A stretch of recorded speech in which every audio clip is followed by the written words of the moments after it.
Hello, children. Today we are going to begin with a new chapter, a new story, and it's called The Happy Prince. Happy Prince, children, is a story which is written by Oscar Wilde.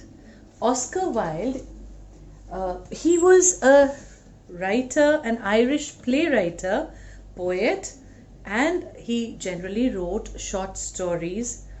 He is most famous for his witty plays, that means very funny. Witty plays which often take a very critical but also comic view of late 19th century upper class English society. Okay, and he survived from 1854 to 1900. The story The Happy Prince is basically about a statue of the prince. The prince, when he was alive, he was very happy, always a jovial person. And after his death, a statue was placed in the middle of the city there. And another person or another character of the story is the swallow. Now, who is a swallow? Swallow is a bird which sings very beautifully. And these birds are basically very famous for migration, very timely. Whenever it's time to migrate, they all just move at a perfect timings, and in the whole group they move together. Okay, so today we are going to begin with The Happy Prince, which is in our book, page number 20. Let us begin the story. The Happy Prince. High above the city on a tall column stood the statue of the Happy Prince. Now, what is a tall column? It's a pillar kind of a structure where on top of that a statue is placed. I repeat, high above the city on a tall column stood the statue of the Happy Prince. He was covered with thin leaves of fine gold for eyes and had two bright sapphires and a large red ruby glowed on his sword. So this is the description which has been given here. A large red ruby glowed on his sword hilt.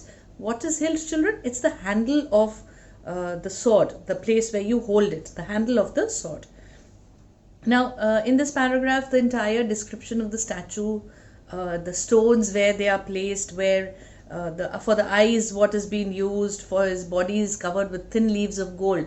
What do you mean by thin leaves of gold? Means the paint of gold, paint has been put all over him, and his eyes are the two bright sapphires. It's a very costly stone, and it glows. The ruby also, which is placed on the sword, is glowing. One night there flew over the city a little swallow. Now we're talking about that bird which flew into the city. His friends had gone away to Egypt 6 weeks before. Now what has happened here? His friends had gone away to Egypt 6 weeks before, but he had stayed behind. Maybe he wanted to be there in that place for some more time, and he wanted to maybe see the place around or whatever. And his entire group had migrated to Egypt. They had all moved to Egypt together 6 weeks back, but the little swallow must have been left behind or must have not gone because of some reasons, and he was left behind here, and he was looking for a place in the city where he could spend his night. Okay, all right, but he had stayed behind. After they were gone, he felt lonely. So he decided to go to Egypt too. Now, go to Egypt too means the others had already gone to Egypt. So now even he wanted to move to Egypt. All day long he flew, and by night he arrived in the city. Where shall I put up? Where shall I put up means where shall I stay? One night he needs to spend to go further, to fly further. He had to spend some time here, to spend the night there. So where shall I put up means where shall I stay? He said, I hope the town has made preparations. Then he saw the statue on the tall column. I will put up there, he cried. It is a fine position with plenty of fresh air. So he alighted just between the feet of the happy prince. Now we have the picture on page number 20 also, where we have the statue there of the happy prince, and there is a gap between his feet. So the swallow thought of maybe standing or sitting there in between the feet of the huge statue and spend his night. So he alighted just before. Alighted means perched. Now what do you mean by perched? Means the bird flew and went and sat down on that podium, on that place where that column had just begun, in between the prince's feet. I have a golden bedroom, he said softly to himself as he looked around and he prepared to go to sleep. Why do you think he said a golden bedroom? Because the statue was all covered with gold. So he calls it his golden bedroom. But just as he was putting his head under his wing, a large drop of water fell on him. Now, generally, children, if you've seen how birds sleep, maybe you might not have seen, but you might have heard it somewhere, that when the birds sleep, they cover their face with wings so that it keeps them safe, or that's the way the birds sleep. So the swallow did the same thing. It covered its wing and it was just about to sleep. What happened? A big droplet of water fell on him. What a curious thing. Now, curious, strange. What a curious thing, he cried. There is not a single cloud in the sky. The stars are quite clear and bright, and yet it is raining. The climate in the north of Europe is really dreadful. Now, dreadful means terrible, it's fearful. He is going to move towards Egypt, right? But he is still in Europe. From Europe, he'll be flying over to Egypt. He's spending the night there. He hasn't been able to fly over all the way to Egypt. So he's spending a break journey kind of a thing. And what is he saying? That the climate of North Europe is horrible. It's terrible. Why? All of a sudden there can be rain from anywhere. Then another drop fell. What is the use of a statue if it cannot keep the rain off? Now, if you are under some shade, don't you think you'll be secured and safe? But that was not happening. He is standing under the statue, yet he is getting wet because of certain droplets which are falling. So he says, the swallow says that, what is the use of a statue if it cannot keep the rain off? He said, I must look for a good chimney pot. That means a place where there are chimneys, and just under that he can hide himself and be safe there. And he determined to fly away. But before he had opened his wings, a third drop fell, and he looked up and saw. Aha! What did he see? The eyes of the happy prince were filled with tears, and tears were running down his golden cheeks. His face was so beautiful in the moonlight that the little swallow was filled with pity. Who are you? He said. So children, this is absolutely imaginary. In a story, the statue can also talk, the birds can also talk, right? So here what is happening is the statue was crying, and the swallow asked the statue that what has happened? What is wrong with him? What did he see? The eyes of the happy prince were filled with tears, and tears were running down his golden cheeks. His face was so beautiful in the moonlight that the little swallow was filled with pity. Who are you? He said. I am the happy prince. Why are you weeping then? Said the swallow. You have quite drenched me. Now the swallow is saying, if you were the happy prince, then why are you crying? And you've drenched me means you've made me wet. It's all wet. I'm all wet because of the droplets which were falling. The little bird and big droplets of water. So the little bird is already drenched. It's all wet. It's soaked in water. When I was alive and had a human heart. Now, right now the prince is no more. He's dead. But he's talking about the time when he was alive and he had a human heart. He had a heart inside him, but now he's all made of stone. He does not have a heart inside him, right? But he's talking about the time when he was alive and he had the human heart.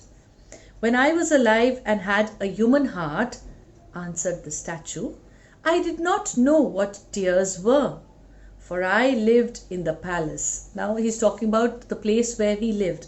I lived in the palace where sorrow is not allowed to enter. Means everything was so happy. He was not sad from any part of his life. He did not face any kind of a problem. Everything was very happy for him. So he's saying that sorrow was not allowed to enter. I played with my companions, my friends, in the garden. Around the garden ran a very lofty wall. Lofty is very high. The area, the palace was covered with a huge high wall where people could not move out, and they could not see also. So he was a prince. He lived a very leisurely life. And but I never cared to ask what lay outside. Means inside the palace everything was happy. In the king's kingdom, everything inside the palace was very happy. But the people of that kingdom might have been sad somewhere, but he was unaware of that. Those things did not come to his knowledge at all.